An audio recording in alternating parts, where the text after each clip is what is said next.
Visual Studio 2010 3 แมน SQL 2008 4 มาแมน Photoshop 5 แมน Office แล้วก็6 มาแมน VCO เพื่ออย่าง VCO เพื่อแต้มไดแกนต่างๆอันนี้เว้ามาอยู่พวกเจ้าใส่อย่างเด็กเข้าไปนะเว้า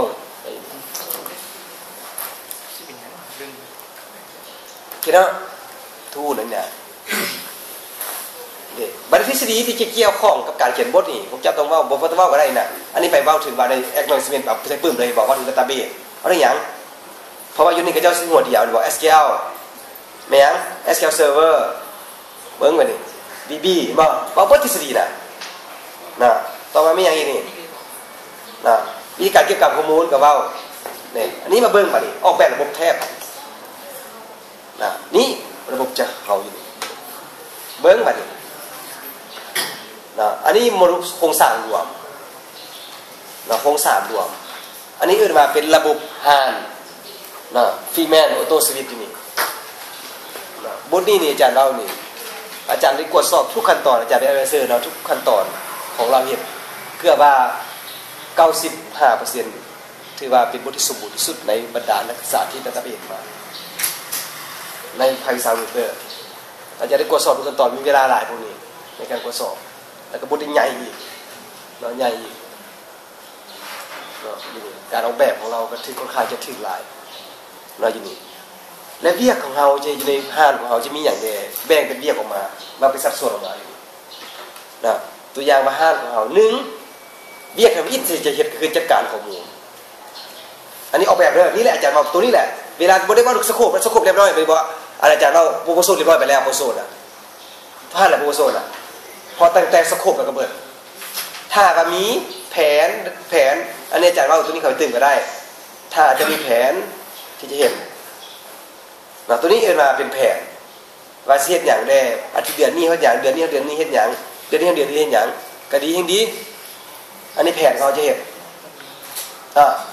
อันนี้เป็นแผนก็เบิ่งตัวนี้บัดนี้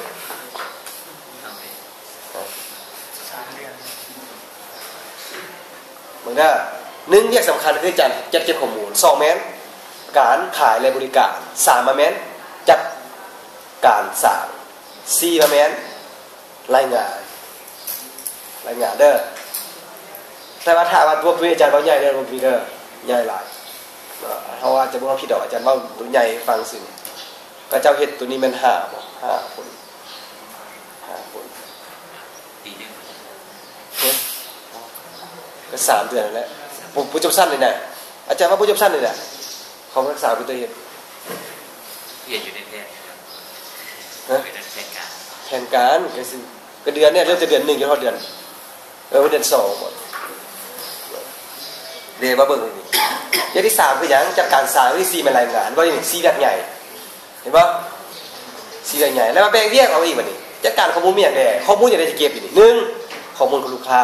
2พนักงาน3แผนก4ตำแหน่ง5ข้อมูลลูกค้าและการบริการ6แม่นข้อมูลรางวัล7แม่นข้อมูลพนักงานถ้าว่าถึงว่าการขายหรือบริการเนี่ยจะมีออกไปบินและการสุ่มหาผู้โชคดีเราถึงมาสร้างนี้นำสินค้าเข้าสร้างเบิกสินค้าจากสร้างเอาสินค้าเข้าแล้วก็จัดการข้อมูลเสียตัวอย่างว่าในสร้างมันจะมีสินค้าที่เปพีบอทักบออย่างสิพวกเดี๋ยวมาเบิ่งตัวนี้มาเบิ่งตัวซี่บัดนี้รายงานมีรายงานอย่างใด1รายงานของพนักงานรายงานของลูกค้ารายงานของข้อมูลสินค้าและการบริการรางวัลรายงานผู้โชคดีรายงานการรับรายจ่ายของห้างและก็รายงานการสูญเสียของข้อมูลของสินค้าหากบอกสินค้าก็ได้บันทึกละเอียด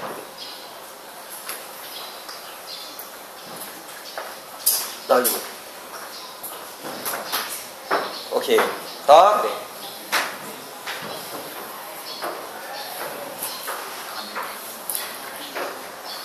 มาเบิ่งบัดนี้มาเบิ่งดิในห้างของเรามีจักคนมาใส่ลูกเขามีจักคนมาใส่ลูกเขาอันนี้แหละเอาแบบเวลาเจ้าอาจารย์มานี่เรื่องนี่พวกนี้อาจารย์มานี่ถ้าตัวนี้ถึกเลยมันเวลาถามเวลาพรีเซนต์เขาจะถามตัวนี้แหละออกแบบถึกเลยบ่คือระบบของเฮาอีกนะอาจารย์มาอยู่นี่ มี4ส่วนหนึ่งพนักงาน3 2แม้นผู้บริหาร3แม้นพนักงานขาย4แม้นบัญชี5แม้นแผนกจัดตั้งและแผนกพนักงานมีอยู่จากส่วน5ส่วนมาใส่เลย5ส่วนมาเลยมี5 user มี5 user มี5 user ตัวอย่างอาจารย์เอาพนักงานขายในที่อย่างเอาตะกุนก่อนพนักงานขายในที่อย่าง1มีหน้าที่ขายสินค้ามีหน้าที่ในการให้บริการลูกค้าเห็นป่ะพนักงานสั่งเด้ให้อย่างหน้าที่อย่างเราอย่าง1พนักงานเอาเครื่องเข้าสารเอาเครื่องออกสารขายได้บ่บ่ได้อีกบ่ได้หน้าที่ของเรากำหนดเฉพาะตัวอย่างพนักงานขายไปเอาสินค้าออกสารได้บ่ได้อีกเอาสินค้าออกสารบ่ได้อีก5บัญชีเด้นะแผนกจะซื้อและบัญชีเด้เนี่ยซื้อสินค้ามาแล้วจะซื้อของเด้แล้วก็เอามาอย่างโอนเข้าสารต่อมาประเด็นเพื่อจะตั้งพนักงานนี่พวกนี้มีหน้าที่ขายได้บ่มีแต่บันทึกข้อมูลเกี่ยวกับพนักงานตัวอย่างผมมีไม่อยากพนักงานมาสมัครเรียกนำงานเราก็ต้องบันทึกข้อมูลเขาถามว่าสิขายสินค้าได้บ่มีสิทธิ์มีแต่จัดการเกี่ยวกับข้อมูลพนักงานเท่านั้นต่อมาตัวเชิญเด้พนักงานสั่งเด้พนักงานสั่งแล้วผู้บริหารเด้ผู้บริหารตัวนี้มีหน้าที่ทุกอย่างในการจัดการเกี่ยวกับทั้งหมดเลยเห็นสังเกตเลยเบื้องอยากเหมือนเบื้องผู้บริหารก่อนผู้บริหารเอาเข้าในภายในสอนเข้ามาเอาป้อนเขาดูเขา1ส่งข้อมูลบริการและราคาเพราะว่าสามารถตั้งราคาสินค้าได้ตั้งหลักการให้บริการไว้ได้ผู้มีสิทธิ์2แม้ส่งข้อมูลสินค้าราคาและส่วนได้สามารถไปตั้งราคารู้จักเปอร์เซ็นต์สินค้ารู้จักเปอร์เซ็นต์สินค้านี่เพิ่มเท่าไหร่ผู้ที่เป็นผู้ปรับป้อนเขาในพวกเขาลูกศรเขาเป็นคือมันเขาเรียกว่า data input นะ data input อยู่ดิมาข้อมูลที่ไหลเข้าในพวกเขาถ้าว่าลูกค้าอย่างเอาที่ออกจากพวกเขานี้มีอย่างไรก็คือว่าอย่างเวลาจะป้อนเข้าไปแล้วอันอย่างที่เราตอบสนองออกมาหาผู้ใส่มีอย่างไร1รายงานข้อมูลพนักงานถึงว่าคงไม่ป้อนแต่คนสามารถรายงานได้พยายามเราคำว่าข้อมูลพนักงานผู้ใดเป็นผู้ป้อนผู้ใดผู้ป้อนพี่จะตั้งผู้ป้อนแต่ว่าคอยสามารถรายงานแต่คนที่หน้าที่ในการเป็นป้อนข้อมูลพนักงานบ่ก็จำเป็นก็จำเป็นนะแต่ว่าคอยสามารถจะรายงานได้บ่ในห้างมีพนักงานจะคนมีลูกค้ามีอันนั้นผู้ใดเป็นยังไงว่าวัดเขาเป็นมาของพนักงานผู้ใดเอามาอีกแบบนี้สามารถรายงานข้อมูลลูกค้าสามารถรายงานข้อมูลต่างๆสามารถรายงานเกี่ยวกับข้อมูลผู้ส่งสามารถรายงานเกี่ยวกับอาหารประจำสามารถรายงานเกี่ยวกับข้อมูลสูญเสียสินค้าสูญเสียได้ต่อมาอะไร3 นาทีอย่างนี้ป้อนเราเขา3 นาทีอย่าง3เวลาอาจารย์เอาสินค้าบริษัทก็ล่าถูกเพื่อสินค้าปีหรือเป็นเอเดก็ต้องมาที่ว่าอย่างว่าสินค้าเปตัวอย่างว่าตารถแต่ตัวอย่างสิตารถวีโก้เนี่ยเอาเข้ามาแล้วมาเต็งกับตัวอย่างสิหนังแตกตัวอย่างสิก็บันทึกเข้าไปว่าเห็นว่าสู้ของสินค้าสูญเสียหรือสูญเสียหรือเสียหายเห็นว่าส่งไปในภูเขาบันทึกต่อมาส่งของพนักงานที่มาเอาสินค้าเขาบอกพนักงานเอาสินค้าจากสารต่อมาส่งของพนักงานที่เอาสินค้าผู้ใดเอามาเอาเบิกสินค้าที่บอกเจ้าสังเกตว่าท่านขายเครื่องก่อสร้างสังเกตเครื่องก่อสร้างตัวอย่างว่าเขามีสารอีกบนหนึ่งอันนั้นอะไรอย่างคือเราเซอร์วิสหรือว่าหน้าห้างอีกบนหนึ่งเขาไปซื้อสินค้าอย่างไรลูกค้าที่เอาอย่างแรกจุดมารายการมาแล้วก็ให้จะได้จ่ายเงินปึ๊บแล้วเอาจีบบินปึ๊บมี3 ใบวะดิ3 ใบ 4 ใบพอแหละไปยังไปจ่ายเงินได้จะได้ไปเอาสินค้าจับบินไปหาสินค้าไม่อยากสินค้าออกจากสารคุณก็ชี้ไปเอาอยู่ห่างไอ้จะได้เอาไปเขาจะต้องบึงบินวะดิคุณจะกวดวะดิกวดแล้วก็บันทึกพร้อมนี่บันทึกพร้อมเห็นได้อยู่ในโรงพยาบาลแบบนี้เห็นได้แบบอาจารย์ลายอยู่นี่ลายห้องหมอเป็นและทีนี้เขาจะใส่มันออนไลน์นี่สบายออนไลน์ตัวอย่างว่า ตัวอย่างว่าสินค้าอยู่สามอยู่บนหนึ่งอาจารย์เราสามอยู่บนหนึ่งหน้าห้านอยู่บนหนึ่งสินค้าว่าอย่างข้อมูลจะลิงก์หากันเลยเวลาจาก10มันจะเอาเซอร์ตัวเดียวเลยเห็นป่ะมันจะดึงเวลาจากไปบางคนติดบอกข้อมูลตัวนี้เป็นลูกค้าพอดีมาจะจะบอกว่าคอยเอาซื้อนี่เพิ่มกับอะไรอีกเพราะว่ามันเอาตามแบบบิดนะเนาะอันนี้คือของออกแบบอาจารย์ว่าตัวนี้สำคัญที่สุดเด้ว่ามาแล้วจุฮันเมื่อทุกอย่างแล้วหน้าที่ของเขาแล้วบานนี้นะเรียกกันเบิ่งก็ได้อาจารย์ที่ป่าอยู่นี่เรียกเขามีอยู่นี่แม้ถ้าอาจารย์เรียกกันนี่มีจักรยูเซอร์5 user แล้วเวลานี้อาจารย์ extract หรือแตกตัวเลเวลตัวนี้ออกมาแตกตัวนี้ออกมามันจะมีจักรตัวจะเอากินอีกจักรเรียกไงแต่มันจะเรียกไง4เรียกไงคืออย่างใดหนึ่งจัดการเกี่ยวกับข้อมูลต่างๆ2ขายและบริการ3ซุ่มหาผู้โชคดีบ่แม่นสร้างและก็4แม่นรายงานลองเบิ่งแตกมาปึ๊บเห็นบ่นี่อย่างนี้ก่อนนึง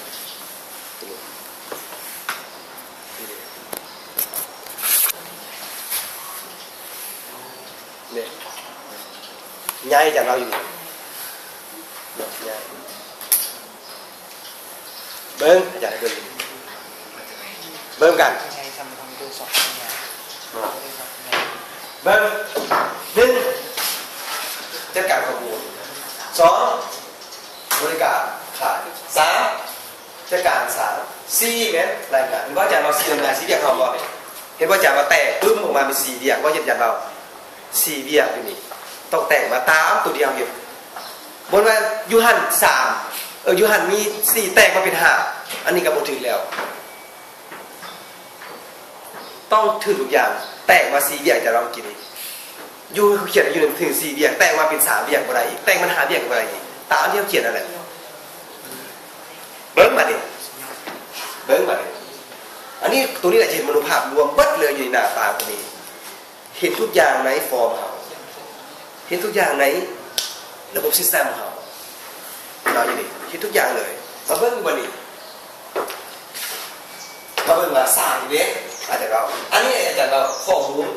สร้างและการส่งข้อมูลการเสียส่งข้อมูลอันนี้อันเก่าสังเกตเลยตัวนี้นะเบิ้งกันนี่นะ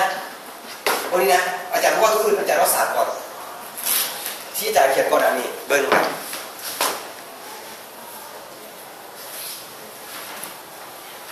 ัน3อันเก่าวะ1ข้อมูล2 3 4มอนี่ที่นี่3ไปฮอดพุ่น4เวียกลับบ่ได้อีกเข้าใจแต่ว่าจะบอกว่าทำอีกมี3เวียไปฮอดพุ่นแล้วแม่นเพิ่มอีกมา5เวียเขาจะถามว่ามันใส่เวียตัวนี้เข้าใจอาจารย์ว่าอีกละเอียดเด้อขนาดนี้คือไหนละเอียดขนาดนี้ทีน่ะอยู่นี่บอก3เวียอาจารย์เอาที่ก็เอาข้อมูลตัวเธอมาใส่ในเก่งและอีกสำคัญอีกอันหนึ่งมาเบิ่งศาสตร์กับการของที่ว่าศาสตร์มีพวกตารางเลยว่าตารางเลย1ถ้าลูกศรเขาออก4 บาทกว่าแม้นสามารถบันทึกข้อมูลและแก้ไขข้อมูลได้อันนี้เราจะเราบันทึกแก้ไขอะไรคืออย่างข้อมูลข้อมูลเกี่ยวกับสินค้าข้อมูลพนักงานข้อมูลเกี่ยวกับบริการข้อมูลเกี่ยวกับพนักงานการบริการต่างเพราะว่าในนี้1ไอ้บอลนี่ผมเพิ่งเข้ากันด้วย1 2 3เลยมีอย่าง20 25 1กับมีอย่างนี้เกี่ยวกับมีบอลนี่มีว่าเกี่ยวกับตัวนี้มีว่ามีนี่ดึงยังคงสูญเสียไปมาดิเขาได้เดี๋ยวมาเกี่ยวมาเฮ้ยมาดิอาจารย์เบอร์เดอร์สายถึงอาจารย์เบอร์เดอร์เบอร์สายสูตรว่าในแน่อยู่นี่เบอร์ห้านี่D10 D5 D1แล้วก็D9เบิ่งมา3.0เด้อแต่ออกมาอยู่2.1 2.2 3.0เห็นป่ะนี่ยังD5 D1 D9 D10มีที่7มาบ่มีบ่ละเอียดขนาดนี้อยู่ดินำทุกขั้นตอนใครจะเราอ่ะ ละเอียดทุกอย่างอยู่พุ่นพานมีพาน4ตารางมาพี่ต้อง4มอพี่ประทาบ่ได้และเป็นอย่างที่มี3 4เป็นอย่างที่มี3 4มาเบิ่งเป็นอย่างต้องแตกเป็น3เบิ่งอีกเบิ่งกันเด้จากการ1แตกมาเป็น3เรียกอีกย่อเห็นป่ะแต่ว่า3เรียกย่อเห็นว่าจากที่มี3รู้สึกกินตัวนี้ได้มาดีถึง1 2 3 4 5 6 7เหมือนกัน1เด้อ7เดียว1เหมือนกัน1วิสัย1กี่นี่มันก็เดินไปจักตารางนับเอาเยื่อกันนะเยื่อกันนี่ดี1มันก็เด้อดี1ดีอีกดีมันก็ที่2ดีกว่าที่2ตามนับเด้อที่2ที่3มาเลยที่2ที่3มันเด้อมันกันดี1ดี3ดี1ดี4ดี7ดี5ดี6ที่2เรียนที่22ข้อมูลตำแหน่งกับแมนเลยที่22ดี5ดี3ดี3เรียนดี3ดี5ดี1เจ๊งบอลจักตัว7นับเป็นลูกศร7บ่นับเป็นลูกศร7บ่7ประสิทธิ์เนาะดี12 7แต่มีดีอย่างใด7เด้อ7แต่มีดีอย่างใด7โตแต่มีดีอย่างใดเบิ่งคักอยู่นี่1 5 7บ่ได้บ่สู้ไปได้ดีบ่สำคัญและลูกศรเข้าจะออกบ่มีสำคัญอีกแล้วแล้วที่อยู่นี่ลูกศรเขาออกไปพุ่นมีลูกศรเข้าอย่างเดียวอันนี้ก็บ่ได้อีกเข้าต้องเข้าออกนำกันอีกละเอียดขนาดพุ่นน่ะเราอยู่นี่โอเคบ่มาเบิ่งกันนี่จะแตกจักอย่างกินจากเราจักอย่างที่ผู้เวียกบ่7บ่7เวียกเบิ่ง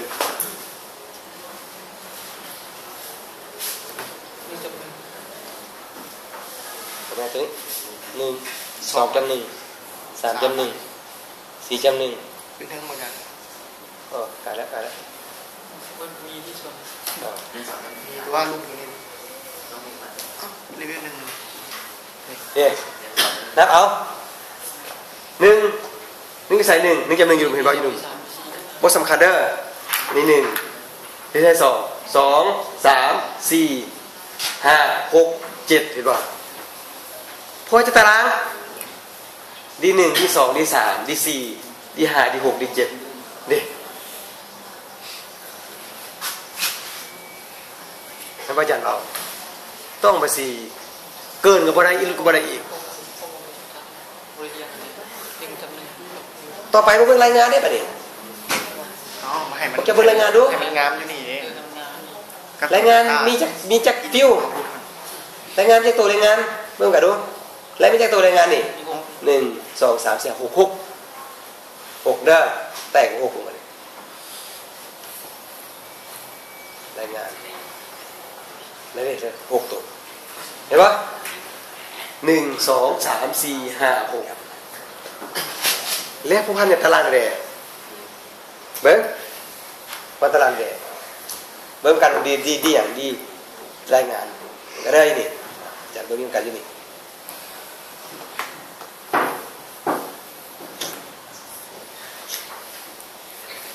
เบิ่งการรายงานดึงว่าจะเนี่ยดีอย่างนี้รายงานนี่ผู้พันเนี่ยดี5ดี6เพียงบนรายงานไม่ได้ดึงออกอย่างเดียวดึงเข้าไว้ได้ขั้นว่าดึงเข้าไปอย่างพออย่างอาจารย์เราสามารถบันทึกข้อมูลได้ถ้ารายงานเพียงแต่อย่างเอาข้อมูลออกมาสู่นะครับอยู่นี่โอเคเนาะบุคคลที่อย่างเนี่ยดี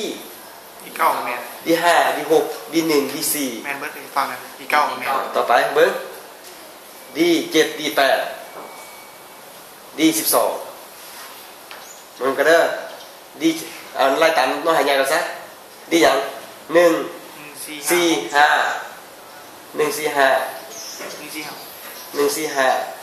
9แมนเลย7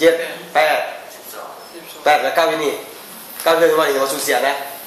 9แล้ว9อย่าง11นี่บ่7มี12บ่ได้เนาะครบเนาะใช้ตารางนับดู 1ได้งานของอันนึงก็สุ่มเสียงแม่เด้อที่เข้ามานี่1 2 3 4 5 6 7 8 9 10 8 2 4 5 8นี่ แปด เรียกว่า8บ่นี่โอเคบ่เบิ่งกันเด้อแปพูดตรงเก่าไว้ได้เบิ่งอะไรเนี่ยเอามาผ่านเบิ่งบัดนี้คือตารางเขานี่เห็นบ่ดี1นี่บ่ดี1เขาว่าเมื่อกี้นี่ดี1ใส่ดี1ดี1มีว่าเมื่อกี้นี่ 2 4 6 7อ้าวบุ้ยดี1เอากินนี่ ใส่สิหาแล้ว เบิ่งมาดู บอกมาจากแคปเจอร์ภาพมา ก็มี ด้านที่จะมีน้องด้านที่จะ เบิ่งมาดูนี่บ่ดี1เอากินนี่ จะพิมพ์ใส่สิหาแล้วพิมพ์มาล้างสคริปต์ตัวล้ออะไร นี่นะเบิ่งมาดู ดูตัวล้อนะตัวล้อล้าง ดี1มีได้นี่พนักงาน แต่ว่าพนักงานนี่บ่เขาโลกซิตินี่เบิ่งใหม่บางเทื่อโลกดีก็มีนี่ ได้มีนะเพื่อน กดจะล้างสคริปต์เราเลือกฟอนต์ มีเด้ดีๆน่ะเด้ถึงพี่เด้ เห็นป่ะเราก็เลือกเป็น ดี1ดี4ดี5ดี6ดี7และ8 8 9และ12ที่ก่อนได้ถึงแล้วควบคุมบ่มีอีกว่าสิเหลือบ่มีอยู่สิบ่พอ เห็นป่ะ ต้องเซ็กขนาดนี้พี่ เลือกเราไปพิมพ์บนไหน เนาะสิว่าเรียบร้อยแล้วอยู่นี่นี่แหละเอาแบบซ้ำนี่อยู่นี่ เห็นป่ะ ถือว่าออนิกสิว่าเป็นเบิดละสมุดเฮาบัดว่าอย่างบัดนี้เอาระบบนี้ไปเขียนโคตรบัดนี้ เบนเตอร์เฟส เบิ่งบัดนี้ระเบียบ Data Dictionary ตัวอย่างมาข้อมูลอย่างใดมาเบิ่งบัดนี้อาจารย์อธิบายอันนี้ละเอียดขนาดนี้ฐานข้อมูลมีจักตัวฐานข้อมูลอยู่นี่พอเฮาจะมีตารางอยู่นี่ทั้งหมดมีจะแม่น30ตาราง30 table 30ตัวทั้งหมดมีอย่างไรนะมาเบิ้งมาดิ30จะมีอย่างตัวอย่างข้อมูลของมีอย่างนี้ ข้อมูลรางวัลตารางหนึ่งข้อมูลรางวัลอยู่เก็บอย่างไรนะอวอร์ดต่างๆโปรดักต์สินค้าคอมเมนต์นะแล้วเบิ้งอาจารย์เบิ้งตัวสัมพันธ์ก่อนแบรนด์คืออย่างไปที่สินค้าเอานะไปที่สินค้าแบรนด์นะมันจะมีอย่างใดนี่เจ้าสมบูรณ์กี่นี่เห็นบ่กี่นี่มันจะมีอธิบายอีกบอกว่าแบรนด์ ID นะข้อมูลที่เก็บเป็นอย่างเป็น N วาชาขนาด10แล้วอนุญาตให้วางในบ่อันนี้เป็นคีย์เป็น primary key แปลภาษารหัส description บอกว่าอันนี้รหัสของยี่ห้อสินค้าเวลาเขียนโค้ดต้องเขียนตามนี้อาจารย์เว้าอยู่นี่เวลา query SQL สร้าง database นะต่อมาตารางนี้ตารางของเกี่ยวกับ buy product อยู่นี่เรา buy product สินค้าที่ซื้อเขาได้สั่งอยู่นี่นะมีอย่างใดเบิ่งอยู่นี่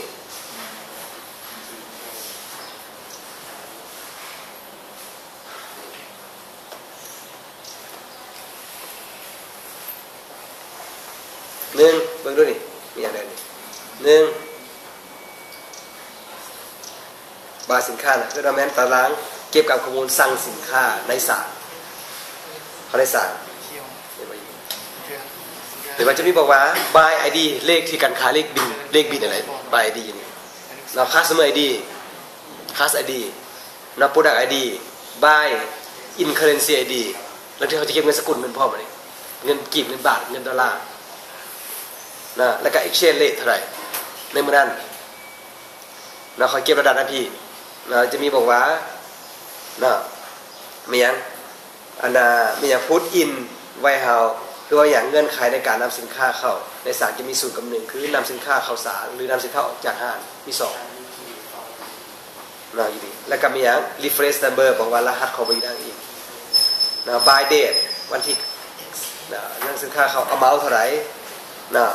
และบอกว่าราคาตัวจริงเท่าไหร่ราคาเป็นเงินกีบเท่าไหร่รวมทั้งหมดตัวจริงเท่าไหร่อยู่นี่แล้วก็จะมีบาร์แมนรวมทั้งหมดเป็นกีบแล้วก็มือใดมือที่เพิ่มรายการมือใดแล้วก็โดยเพิ่มโดยผู้ใด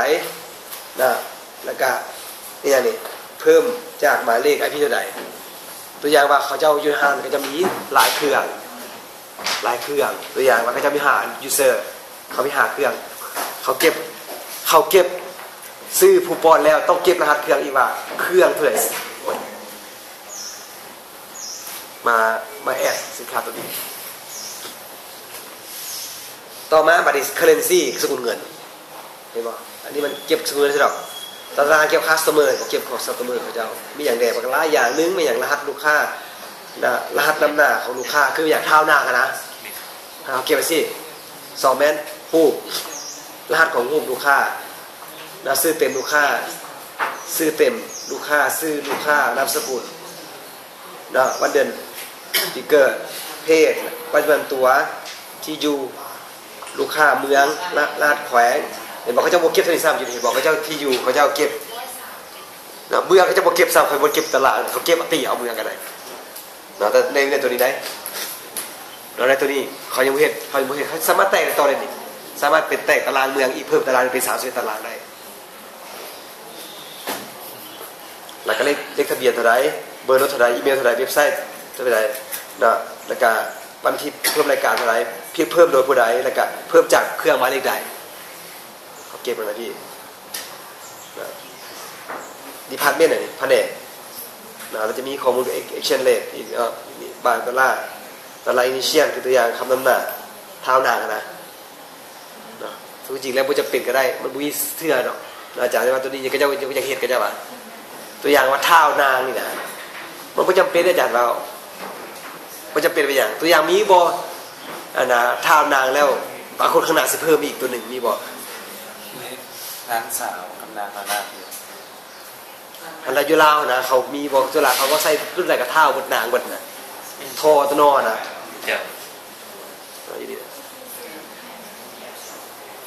นี่ก็จะเปิดเดต้าdata necessary data necessary คล้ายๆบรรยายที่เอาเก็บในดาต้าเบสเขียนโค้ดเขียนตัวนี้เก็บในดาต้าเบสเขาตัวนี้เป็นคำอธิบายแต่เขียนภาษาอังกฤษก็ได้อย่างนี้เวลาเขียนตัวหันหย่อเขียนภาษาอังกฤษไม่ได้ดิตารางอินโวยตารางโปรดักต์นะมากหลายนี่นะมากหลาย30ตารางเด้ตัวนี้ SQL เก็บนะ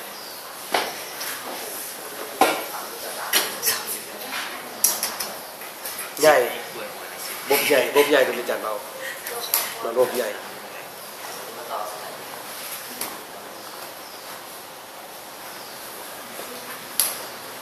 แต่ก็ดี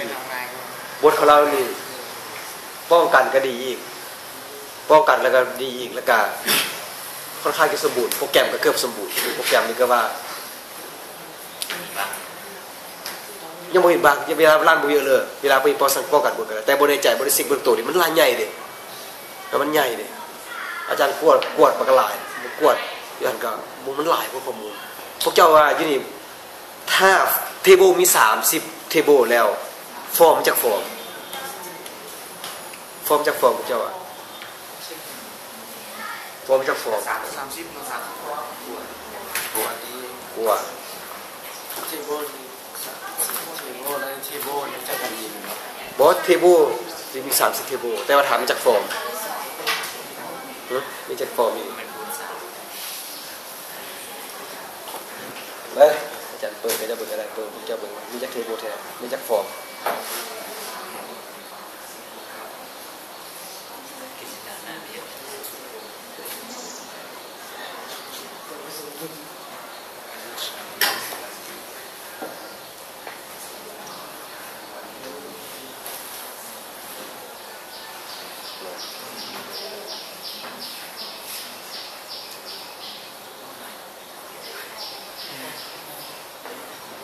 รายงานว่าอะไรชิสตอนควอเต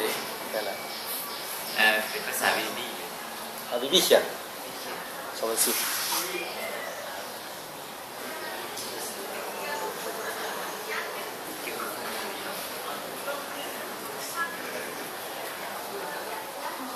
นับไปนะ 1 2 3 4 5 6 7 8 9 10 11 12 13 14 15 16 17 18 19 20 21 22 23 24 25 26 27 28 29 30 31 32 33 34 35 36 37 38 39 40 41 42 43 44 45 46 47 48 49 50 51 51ฟอง50ฟองเบิด เบิ่งหน้าตาด้วยกันนะ เบิ่งเนี่ยตัวไหน เฟซครับ เบิ่งอันนี้ผู้ยี่เนาะพวกพนักงานคัสตอมเมอร์ซะคัสตอมเมอร์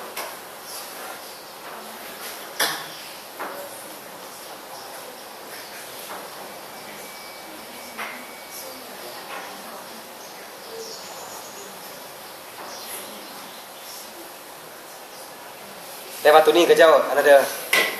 นะแต่ว่าตัวนี้จะพวกเจ้าไปดาวน์โหลดดูแต่เวลาอาจารย์ดาวน์โหลดมาคือพวกเจ้าดาวน์โหลดมาแล้วตัวนี้หายนี่บ่มีใส่บ่ได้ล่ะนี่มันเป็นทุนมันบริสุทธิ์ทุนนี่เด้ออาจารย์ว่าอยู่นี่ทุนตัวนี้บ่ได้ใส่ทุนจังนี่สิ่งที่มีอยู่นี่อย่างว่าเด้อเขาจะได้จังเราทุนตัวทุนพิเศษอีกทุนพิเศษสำหรับนี่เลย extension is เห็นบ่ทุนพิเศษได้ดาวน์โหลดมาเพิ่มได้อยู่เห็นบ่เทคก็มากว่าบนเทคนี่อาจารย์มาใส่บ่นี่เลยเป็นทุนเราอยู่นี่ที่ดาวน์โหลดมาเลยเพราะว่าที่อาจารย์ว่าแล้วปี2010นะมันสามารถมีทูลซัพพอร์ตหลายดาวน์โหลดแต่ก็จะดาวน์โหลดมาแล้วสุดท้ายมาอาจารย์รู้ในใจว่าเอาไปไว้ใส่เดี๋ยวนี้เปิดบ่ได้นี่อาจารย์บอกเปิดไปหาช่องหามันบ่ได้เลยแต่เข้าไปเห็นได้อยู่แต่ว่าสิแก้ไขต่างๆนี่อย่างยากเพราะว่ามันเป็นทุนพิเศษสามารถดาวน์โหลดแล้วกันอินสตอลคือกับ History Report แล้วก็ลงไปใส่ในงานจริงๆเลย มันต้าเนี่ยก็คือมันมีอยู่ มันงาม งาม งามขึ้นที่พระสังเกตเบิ่งเห็นนะอย่าพวกเจ้าเบิ่งน่ะทุนสลากสิมีบ่จังซี่ เขียนกันกัน เห็นบ่อยู่นี่เห็นบ่อยู่นี่เบิ่งฟอร์มติดดูฟอร์มเกี่ยวกับโปรดักต์ดูโปรดักต์แบรนด์โปรดักต์สต็อกโปรดักต์ใช่โปรดักต์สต็อกบ่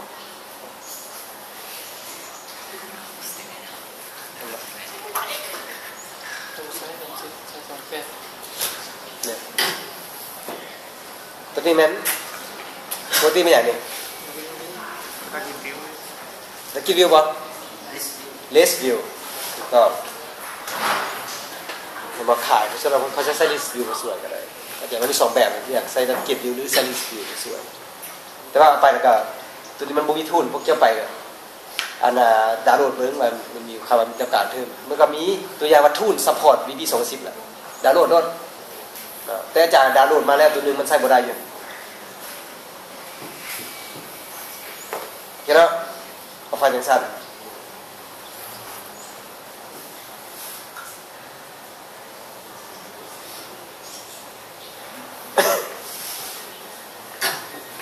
อันนี้อธิบายฟอร์มมันน่ะอันนี้มัน user guide น่ะผมจะต้องเฮ็ดเป็น user guide ตัวสำคัญดอกนี่เยี่ยมขั้นตอนในการออกแบบยังไงบาร์โค้ดนะ